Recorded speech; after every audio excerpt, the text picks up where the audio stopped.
Hello बच्चों, मैं S के वर्मा स्वागत करता हूं आपका अपने YouTube channel V digital science classes में। और जैसा कि आपको पता है कि हम लोग डिस्प्लेसमेंट रिएक्शन पर पहले ही बात कर चुके हैं। आज हम लोग बात कर रहे हैं डबल डिस्प्लेसमेंट रिएक्शन पर। और जैसा कि टर्म से ही आपको पता चल रहा होगा कि दो बार डिस्प्लेसमेंट होता है तो डबल डिस्प्लेसमेंट हो जाता है। ठीक है, जैसे फॉर एग्जांपल मैं आपको बताऊं कि दो बार डिस्प्लेसमेंट कैसे होता है। कोई भी एग्जांपल ले लो आप।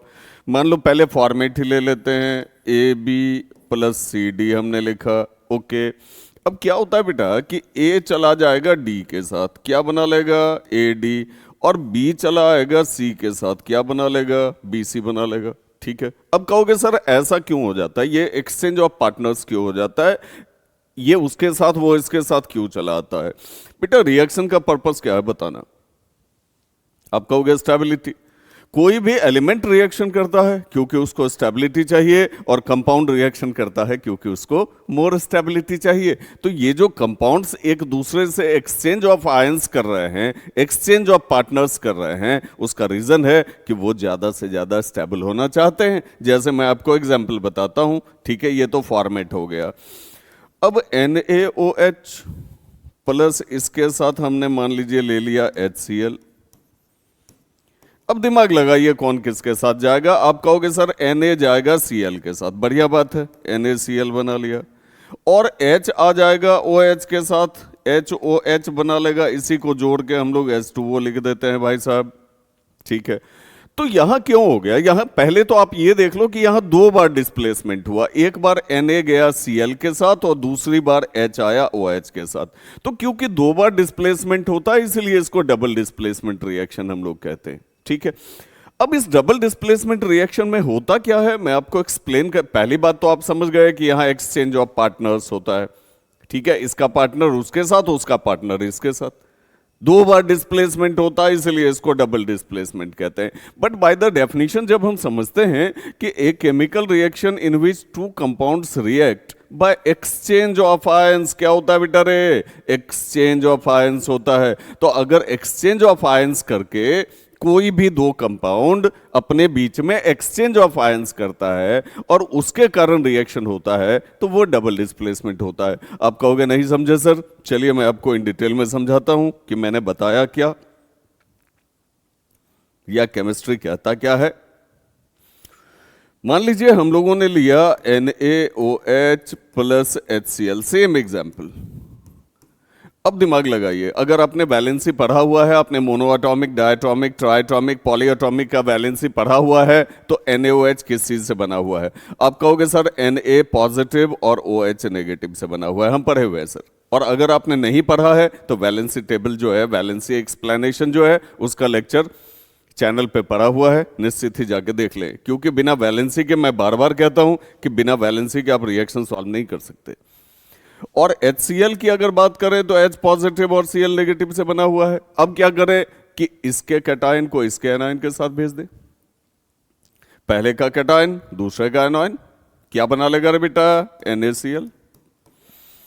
तो एक्सचेंज ऑफ आयंस हुआ कि नहीं हुआ, इसका कैटायन इसके एनायन के साथ जा रहा है। अब इसका कैटायन देखें, इसका कैटायन इसके एनायन के साथ जा रहा है कि नहीं जा रहा है। ठीक है, तो यहां NaCl बन गया, यहां H2O बन गया, तो प्रोडक्ट हमारा बन गया NaCl प्लस H2O। और इसीलिए बेटा यहां लिखा जाता है, इसीलिए यहां कहा जाता है कि जब एक्सचेंज ऑफ आयंस होता है तो वो रिएक्शन डबल डिस्प्लेसमेंट रिएक्शन कहलाता है। तो अब इसको ऐसे बनाना नहीं है, सबका आयन लिख लिख के बनाना नहीं है, वैलेंसी आप दिमाग में रखो वैसे ही बनाना है। ये मैं आपको डेफिनेशन समझा रहा था कि जब कोई भी दो कंपाउंड एक्सचेंज ऑफ आयंस करता है तो फिर ये रिएक्शन डबल डिस्प्लेसमेंट रिएक्शन कहलाती है। और रिएक्शन का जब भी पर्पस होगा तो या तो स्टेबिलिटी होगा या मोर स्टेबिलिटी होगा, दूसरा कोई जो है यहां पर्पस होता ही नहीं है।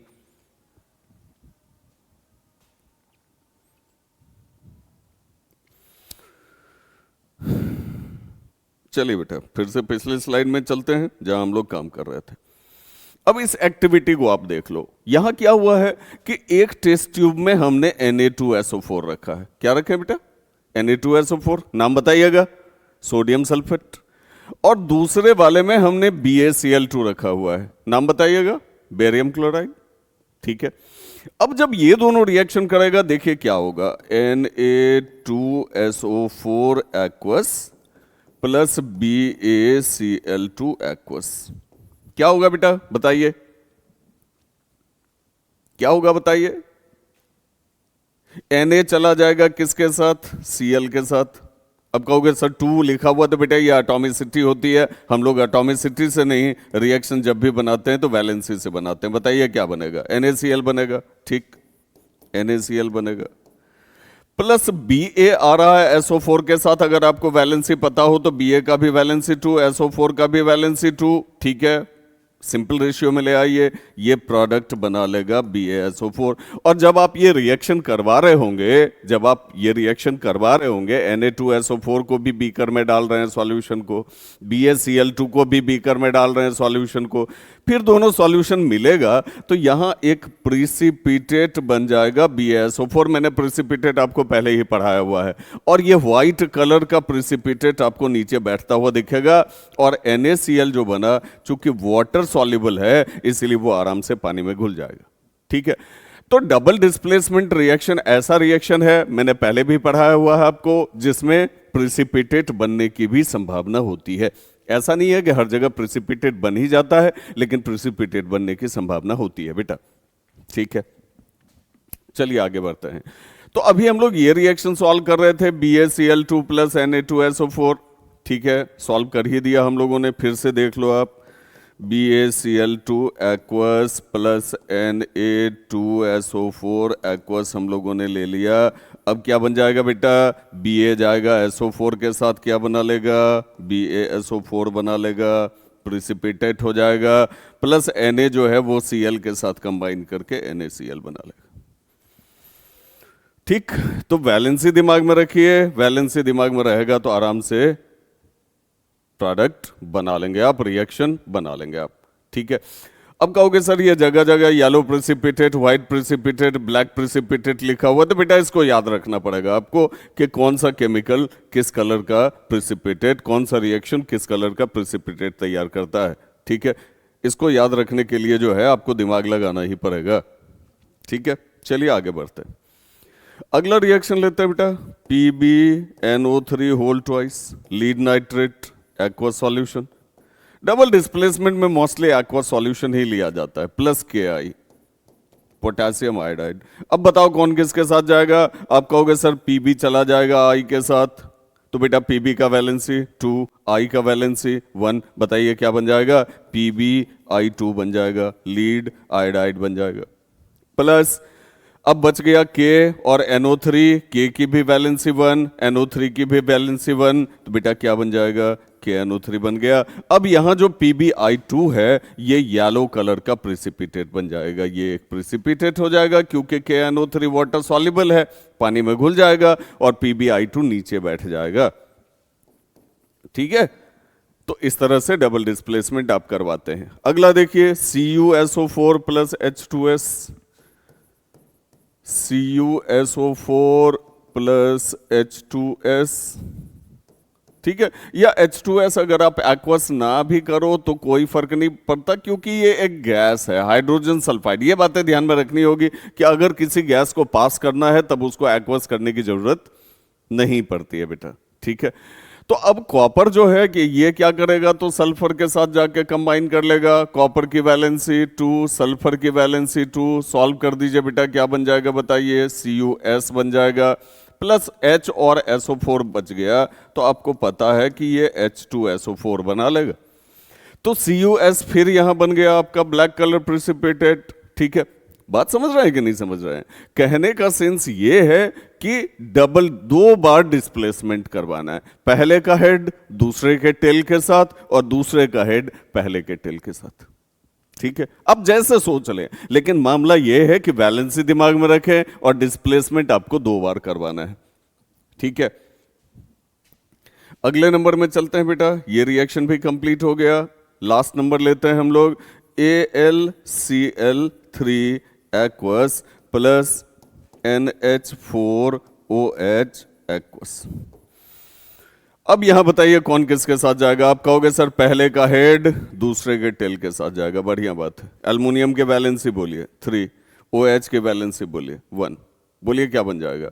आप कहोगे सर AlOH होल थराइस बन जाएगा सर, प्लस क्या बनेगा आगे दिमाग लगाइए, NH4 अमोनियम वैलेंसी 1 और क्लोरीन वैलेंसी 1, बताइए क्या बन जाएगा? NH4Cl बन जाएगा, NH4Cl बन जाएगा। ठीक है, तो कहां प्रेसिपिटेट बना, किस कलर का प्रेसिपिटेट बना, प्रेसिपिटेट होता क्या है, ये सारा का सारा मैं आपको पहले ही पढ़ा चुका हूं। ठीक है, कैरेक्टर्स ऑफ केमिकल रिएक्शन में पढ़ा दिया है मैंने, फॉर्मेशन ऑफ प्रेसिपिटेट में आपको पढ़ा दिया है। अगर आपको प्रेसिपिटेट से रिलेटेड और भी जानकारी चाहिए तो उस लेक्चर में जाके आप स्टडी कर लें। यहां मैं आपको सिखा रहा था मेनली कि डबल डिस्प्लेसमेंट रिएक्शन होता क्या है और उसको बनाया कैसे जाता है, और फोकस हमेशा रखिए वैलेंसी पर, क्योंकि वैलेंसी अगर आपको पता है, ठीक है, और प्रोसेस पता है, तो आप आराम से रिएक्शन के प्रोडक्ट को इस तरह से बना पाते हैं। और हाँ, एक बात और ध्यान रखिएगा कि कोई भी अगर मैं आपको ट्रिक बताता हूं या कोई भी कॉन्सेप्ट बताता हूं तो सिर्फ सीखिए मत उसको खुद से भी बना के देखिए, खुद से प्रैक्टिस करके देखिए, तो फिर आपका कॉन्सेप्ट और भी डीप होता चला जाएगा। एनसीईआरटी से स्टडी कीजिए उसको, कॉन्सेप्ट और भी ज्यादा डीप होता चला जाएगा और अच्छी तरह से आप किसी भी मैटर को समझते चले जाएंगे। तो यदि आपको मेरे पढ़ाने का तरीका बहुत ज़्यादा पसंद आ रहा है तो निश्चित ही मेरे चैनल को सब्सक्राइब कर लें, वीडियो लेक्चर को लाइक करना ना भूलें और बेल आइकन तो निश्चित ही प्रेस कर लें, ताकि जैसे ही कोई भी नया लेक्चर अपलोड होता है तो उसका इन्फॉर्मेशन आप तक पहुंच जाए। Best of luck, have a good day.